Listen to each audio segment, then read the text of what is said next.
प्रेम प्रकरणाचा गैरफायदा घेत स्थानिक मुलींचे महिलांचे अश्लील व्हिडिओ तयार करून त्याद्वारे बदनामी केल्याच्या धक्कादायक प्रकारामुळे पुलाची शिरोली परिसरात संतापाची लाट उसळली आहे। या गंभीर प्रकरणातील अटक आरोपींना पेठ वडगाव न्यायालयानं 6 दिवसाची पोलीस कोठडी सुनावल्यानं तपासाला गती मिळाली। महाविद्यालयीन तरुणींना महिलांना प्रेमाच्या जाळ्यात ओढून त्यांचे अश्लील व्हिडिओ तयार करणे, त्याद्वारे ब्लॅकमेल करत मानसिक व शारीरिक शोषण केल्याच्या आरोपामुळे हे प्रकरण चांगलंच गाजतंय। संबंधित प्रकरण उघडकीस आल्यानंतर परिसरात तणावपूर्ण शांतता निर्माण झाली असून नागरिकांमधून तीव्र प्रतिक्रिया उमटत आहेत। आरोपींविरोधात कठोर कारवाईची मागणी जोर धरते। या प्रकरणात पोलिसांनी मुख्य शाहिद समीर संदे, सहआरोपी शाहरुख हुसैन देसाई या साथीदारांना अटक केली असून त्यांना पेठ वडगाव न्यायालयात हजर केलं असता 6 दिवस पोलीस कोठडी देण्यात आली आहे।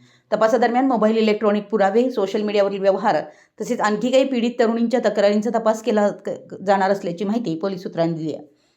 या प्रकरणाची व्याप्ती वाढण्याची शक्यता व्यक्त होत असून आणखी काही धक्कादायक बाबी समोर येण्याची शक्यता नाकारता येत नाही।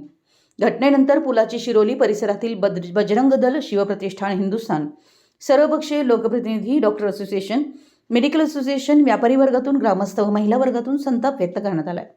दोषींवर कठोर शिक्षा व्हावी, संबंधित प्रकरणाचा SIT मार्फत सखोल चौकशी करून इतर आरोपांनाही जेरबंद करावा अशी मागणी करण्यात येते।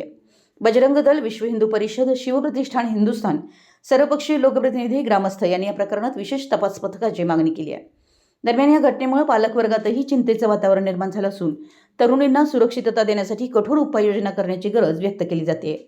या प्रकरणातील तपास अधिक व्यापक पातळीवर सुरू असून आरोपींकडून महत्त्वाची माहिती मिळण्याची शक्यता पोलिसांनी वर्तवली आहे।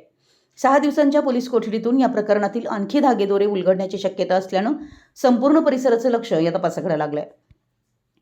मराठी SC साठी शिरोलीहून कुबेर हंकारे।